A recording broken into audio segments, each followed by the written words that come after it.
এখানে সাদা তেল আর আমি ঘি মিলিয়ে দিয়েছি। আজকে করব আমি বাসন্তী পোলাও। তো বাসন্তী পোলাওয়ে যে আমি করব সে আমি কি রং দেব সেটা আপনাদের পরে দেখিয়ে দেব। প্রথমেই দিয়ে দিচ্ছি, দেখুন আমি 4টে তেজপাতা আর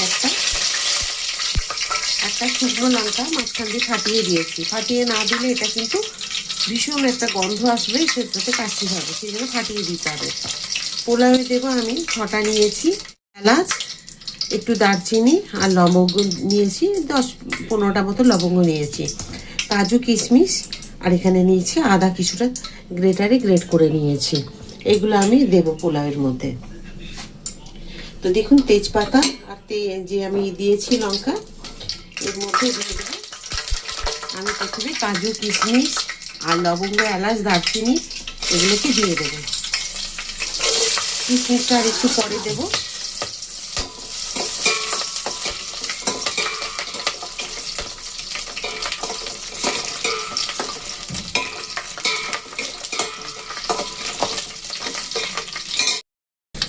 দেখুন কাজু সমস্ত কিছু একটুখানি ভাজা হয়ে গেছে, একদম লাল করে ভাজলে হবে না।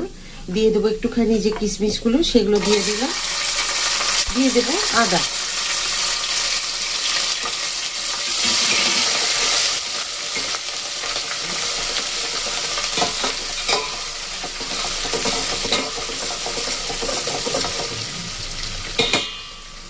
আমি যে বাসন্তী পোলাও করব তার জন্য কিন্তু আমি কোনো যে বাসন্তী রং যেটা সেটা কিন্তু আমি কোনো কালার ব্যবহার করব না। আজকে করব আমি শুধু হলুদ দিয়ে।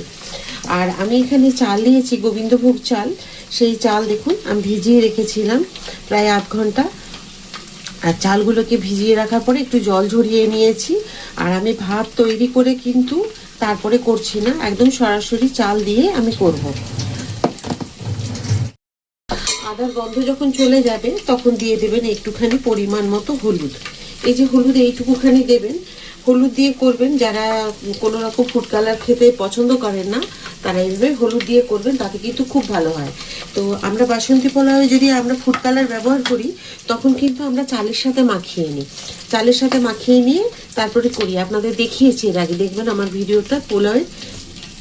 কিন্তু হলুদ যেহেতু একটু গন্ধ ছাড়তে পারে সে কারণে হলুদটাকে এইভাবে একটুখানি সমস্ত কিছু যে দেবেন, কাজু কিশমিশ আদা সমস্ত কিছু যে ঘি তেলের মাঝখানে এটাকে দিয়ে দেবেন হলুদ, তাহলে হলুদের গন্ধটা কিন্তু আর আসবে না। নাহলে কিন্তু চালের মধ্যে মাখিয়ে দিলে হয়তো গন্ধটা আসতে পারে, তো সে কারণে বলে দিলাম। আর প্রয়োজন যতটুকু চাল আপনারা সেই পরিবারের আন্দাজে নেবেন, তখন কিন্তু এই যে কাজু কিশমিশ তেজপাতা এগুলোর পরিমাণটাকে বাড়িয়ে নিতে হবে। আদা যে আমি দিয়েছি 1 ইঞ্চি থেকে একটু বেশি আদা গ্রেটারে গ্রেট করে নিয়েছি, সেইটুকু দিয়েছি। আপনারা পরিমাণটা যখনই বাড়বে চালের তখন বাড়িয়ে নিতে হবে এগুলো, আর কমিয়ে যদি কম থাকে তো কমিয়ে নিতে হবে, নুন মিষ্টি সব কিছুরই। এটা আমি ঠিক যতটা হবে সেই মাপ অনুযায়ী দেবেন। দেখুন এখন হলুদের গন্ধ চলে গেছে, আদার গন্ধ চলে গেছে। এখন দিয়ে দেবো সব চালগুলো, যে চালগুলোকে আমি ধুয়ে জল ঝরিয়ে রেখেছিলাম, আধা ঘন্টা ভিজিয়ে রেখেছিলাম 30 মিনিট। এতক্ষণ কিন্তু লো ফ্লেমে ছিল, আমি এগুলোকে ভেজে নিয়েছিলাম লো ফ্লেমে। এখন এবার আমাকে এটাকে হাই ফ্লেমে দিয়ে তৈরি করে নিতে হবে, মানে ভেজে নিতে হবে। সাইডে আমি কিছুটা জল আমি কড়াই এখানে গরম করে নেব। যতক্ষণ এটাকে ভাজা হবে ততক্ষণই আমি এটাকে একটুখানি এইভাবে ভেজে নেব। দেখুন চালগুলো খুব সুন্দর এদিকে আমার মেশানো হয়ে গেছে সব কিছু। এদিকে আমার জলও গরম হয়ে গেছে। এখানে দিয়ে দেবো একটু শাহি গরম মশলা,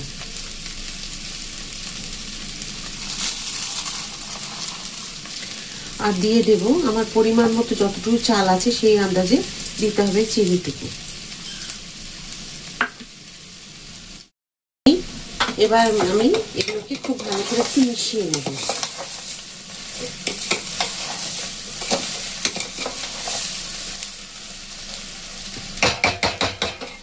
এখানে যে আমি ফুটন্ত জল রেডি করে রেখেছি, একদম ফুটন্ত জল, যে জলটা একদম ফুটে উঠবে সেই জল কিন্তু এখানে দিয়ে দিতে হবে। আমি এখানে দিয়েছি 2 কৌটো চাল নিয়েছি, তো আমি গ্লাস আন্দাজে জল নিয়েছি, সেই গ্লাসের অন্তত আড়াই থেকে একটুখানি বেশি জল আছে, মানে গ্লাসটা আপনাদের দেখিয়ে দিচ্ছি, সেই গ্লাসে জল নিয়েছি। এবার এগুলোকে আবার একটুখানি মিশিয়ে দেব।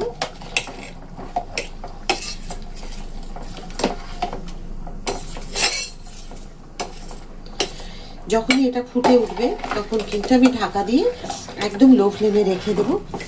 লো ফ্লেমে রেখে দেবো কতক্ষণ জানেন তো, অন্তত যতক্ষণ না এটা 80% সেদ্ধ হয়ে যাচ্ছে। আর আপনারা যদি ভাত তৈরি করে যদি পোলাওটা তৈরি করেন, তাহলে ভাতটাকে তৈরি করে নিয়ে ভাতের যেরকম ফ্যান গড়িয়ে আমরা রাখি সেরকম রেখে দিতে হবে। তারপরে এইগুলোকে রেডি করে আপনি মিশিয়ে দিলেই হয়ে যাবে। আর এটা আরও সহজ, একদম রেডি করে আপনি বসিয়ে দেবেন, ঠিকঠাক আন্দাজটা করলেই কিন্তু পোলাওটা একদম রেডি হয়ে যাবে। এবারে বাকি যে চিনিটুকু আছে এটা আমি দিয়ে দিলাম।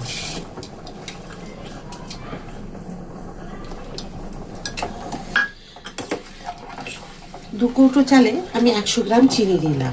চিনিটা আপনারা বাড়ি কমিয়ে নিতে পারেন। পোলাও তো একটু মিষ্টি মিষ্টি হয়, ফ্রাইড রাইস যেমন মিষ্টি হয় না, পোলাও একটু মিষ্টি হয়। তো মিষ্টি যদি আপনারা একটু বেশি খেতে চান দিতে পারেন, আর যদি মনে হয় যে না মিষ্টি একটু কম খাবো তাও দিতে পারেন, আপনাদের নিজের টেস্ট অনুযায়ী মিষ্টিটা দিতে পারেন। এবার আমি দিয়ে দেবো এখানে নুন। এখানে আন্দাজ মতো আমি দিয়ে দিলাম নুন। যতটুকু নুন লাগবে আমি প্রথমে দিয়ে দিলাম 2 চামচ আর একটুখানি, কারণ পরিমাণটা যদি আমার মনে হয় যে একটুখানি বেশি লাগছে পরে একটু টেস্ট করে দিয়ে ঠিক নামিয়ে নেওয়ার আগে আবার মিশিয়ে দেব। তো আরেকবার হাতা দিয়ে ঘুরিয়ে নিলাম। তো দেখুন ফুটে উঠেছে। এখন আমি গ্যাস একদম লো ফ্লেমে দিয়ে এটাকে আমি ঢেকে রেখে দেবো 10 থেকে 15 মিনিটের জন্য।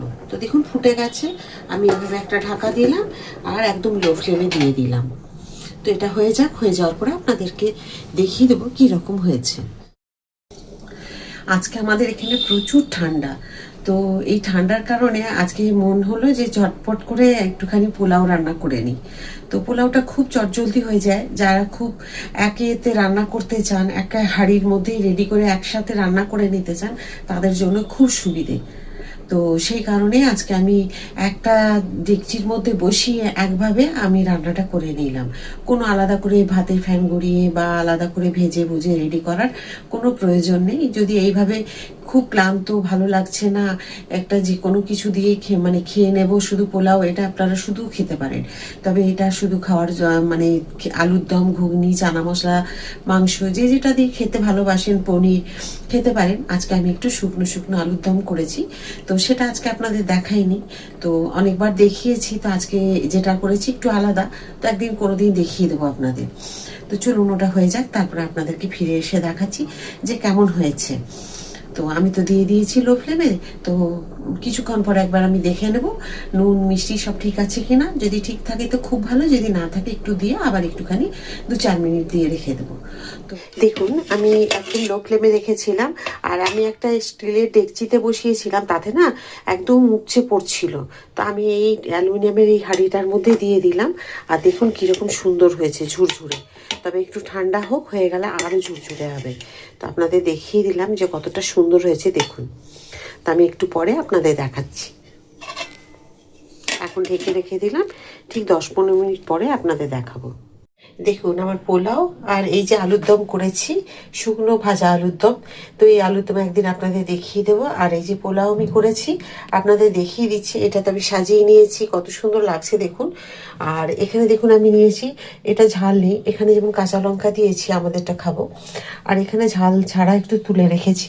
আর দেখুন কতটা ঝুরঝুরে হয়েছে। যত ঠান্ডা হবে তত কিন্তু ঝুরঝুরে হয়ে যাবে। এখন গরম আছে তো জানিনি, গরম অবস্থায় একটুখানি তো লাগবেই, কিন্তু যখন একদম ঠান্ডা হয়ে যাবে তখন কিন্তু একদম ঝুরঝুরে হয়ে যাবে। তো আজকে এই একই হাঁড়ির মধ্যে যেভাবে আমি একসাথে সমস্ত কিছু রেডি করে যে পোলাও তৈরি করলাম, তো এই পোলাও আপনাদের যে কোনো রকম ফুড কালার ছাড়া আমি যে তৈরি করেছি হলুদ দিয়ে, সেই পোলাও আশা করি আপনাদের সকলেরই খুব ভালো লেগেছে। একদম চটজলদি তৈরি করে নেওয়া যাবে। তো যদি ভালো লেগে থাকে তো প্লিজ লাইক, সাবস্ক্রাইব আর শেয়ার করে আমার সাথে থাকবেন। আবার একটা নতুন ভিডিওতে নতুন কিছু রান্না নিয়ে আপনাদের কাছে, সকলের কাছে আমি চলে আসবো। সবাই খুব ভালো থাকুন, সুস্থ থাকুন, আর সবাই ভালোভাবে কমেন্ট করুন। নমস্কার।